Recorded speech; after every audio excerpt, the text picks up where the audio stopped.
নিজেকে মুসলমান দাবি করেন, বিশ্বাস করেন, নামাজ আপনাকে পড়তেই হবে। নামাজ আপনাকে পড়তেই হবে, নামাজের কোনো ছাড় নাই। আচ্ছা কনসে এই হাত যদি কারো না থাকে মানুষটাকে মরবে, পাও যদি কারো না থাকে মানুষটাকে মরবে।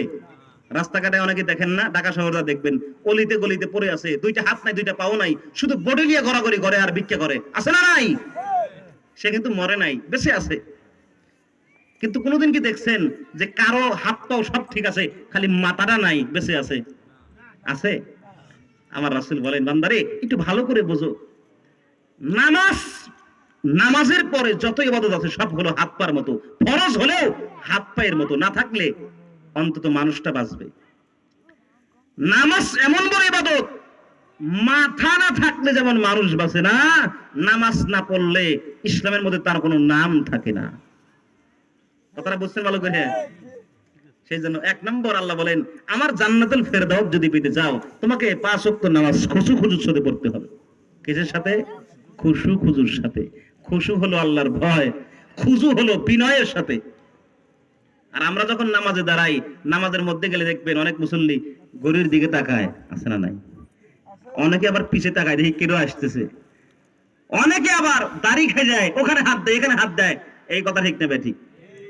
এটা হলো আমাদের নামাজ। আমি একদিন আপনার গোরশাল এক মসজিদে মাহফিলে আসছি, তে মসজিদে দ্বিতীয় রাকাত নামাজ পড়তেছি, ইশারার নামাজ।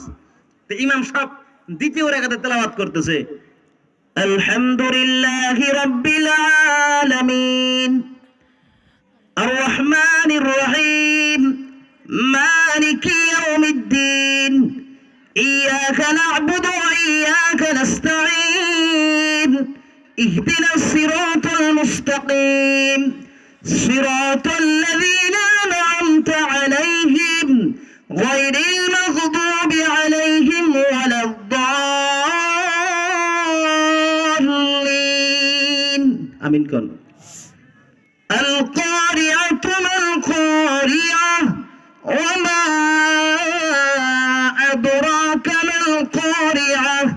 ইমাম সাহেব এত লোক তেলাওয়াত করছে, ওবি গেছে কারেন্ট, নামাজের দ্বিতীয় কাতারতে এক মুসল্লি কয়, এই সময় কি কারেন্ট দেওয়ার সময়? দেখছেন আমাদের নামাজের হালাত?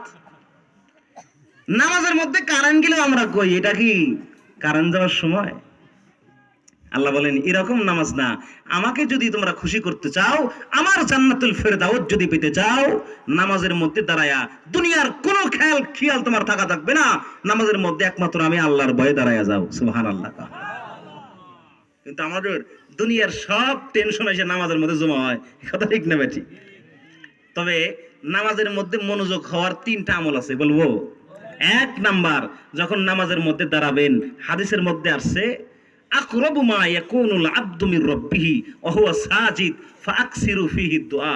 আমার রাসূল বলেন, আমার বান্দারা যখন নামাজের মধ্যে যখন সেজদা দেয়, তাদের কপালটা হয়তো মূলত মসজিদের টাইলসের বার পরে, মূলত যায় নামাজের বার পরে, কিন্তু না, যখন বান্দা আল্লাহকে উদ্দেশ্য করে সেজদা করে, বান্দার কপালটা ডাইরেক্টলি আল্লাহর কুদরতি পায়ের মধ্যে পড়ে যায়। যদি কোনো মুসল্লি ভাবে, আরে আমার মতো এরকম সলিমুদ্দির কপাল আল্লাহর পায়ের বার পড়বে, এই কথা যদি নামাজের মধ্যে মনে করে, নামাজের মধ্যে কোনো খেয়াল আসবে? 2 নাম্বার, রাসূল বলেন, আন তা'বুদুল্লাহা কাআন্নাকা তারাহু ফাইন লাম তাকুন তারাহু ফাইন্নাহু ইয়ারাক। তুমি যখন নামাজে দাঁড়াও, এমন ভাবে নামাজ পড়ো যে তুমি আল্লাহকে দেখতেছো। আল্লাহু আকবার। আল্লাহকে দেখার মতো ওইরকম ইলম আমল আমাদের হয়? তবে আমাদের ইমাম আবু হানিফা রাহমাতুল্লাহ আলাইহি, উনি রূহানি হালাতে আল্লাহকে 82 বার স্বপ্ন দেখছেন।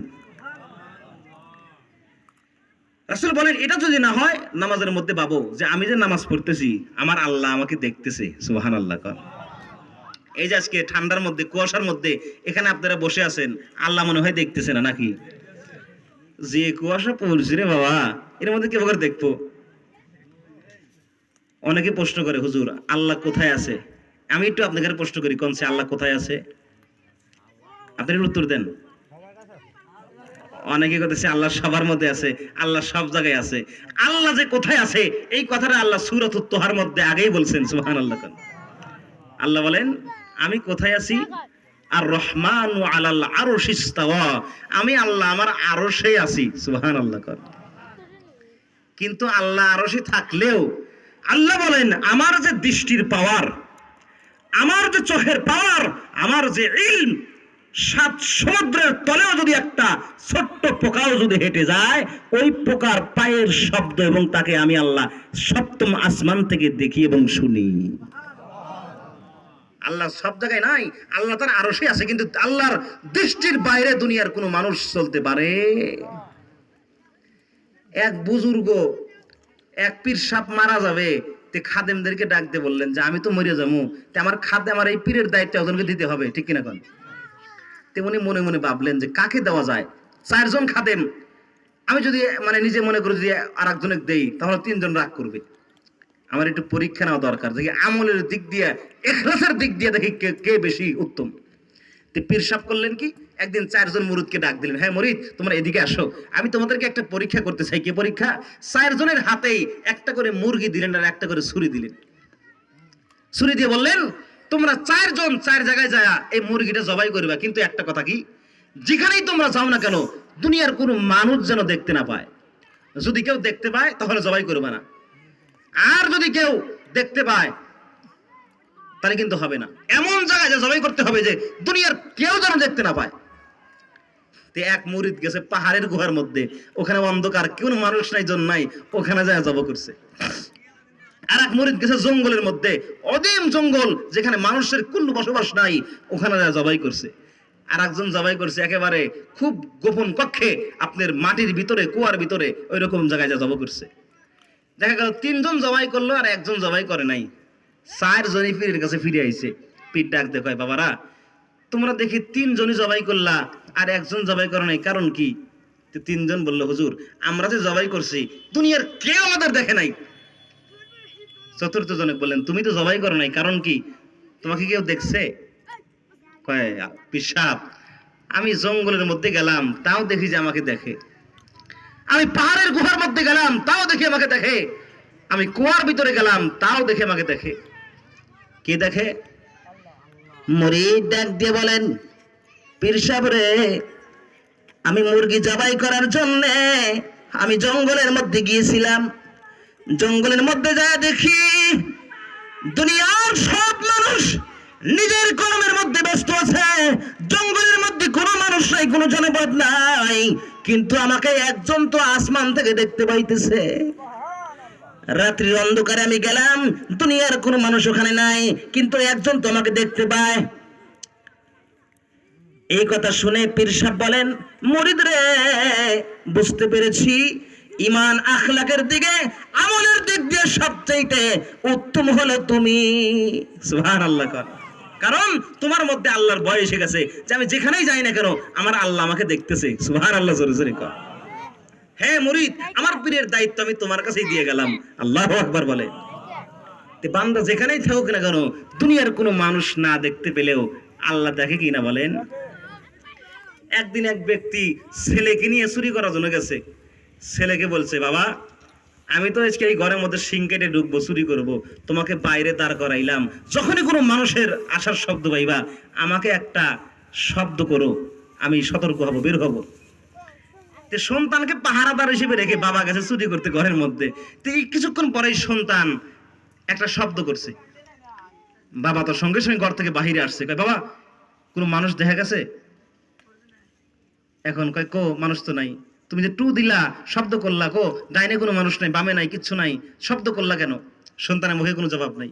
পিতা আবার কাছে ঘরের মধ্যে চুরি করার জন্য, সন্তান আবার শব্দ করছে, বের হয়ে বলে বাবা তুমি যে শব্দ করলা কেউ কি আমরা দেখতে পাইতেছে?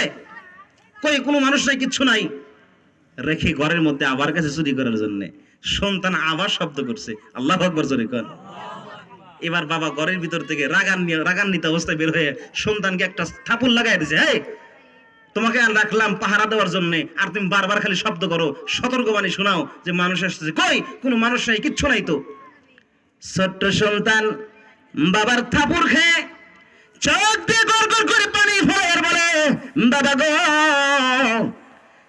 রাত 2টা বেজে গেছে, দুনিয়ার সব মানুষ ঘুমিয়ে গেছে, কেউ আমাদের দেখতে পায় না বাবারে, কিন্তু একজন মানুষ, একজন সত্তা আমাদেরকে 7 আসমান থেকে আমাদেরকে দেখতেছে।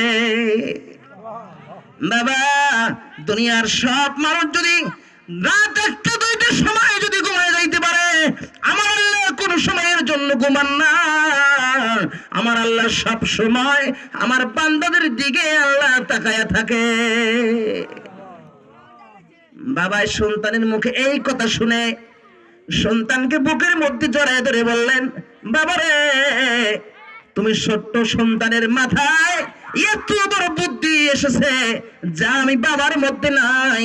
সন্তান রে চল চল, আর আজকের থেকে চুরি করব না, কারণ যত অন্ধকারে মানুষ গুনাহ করুক না কেন, দুনিয়ার কোন মানুষ নাও দেখতে পারলে বলেন তোমার আল্লাহ দেখতে পাই কিনা।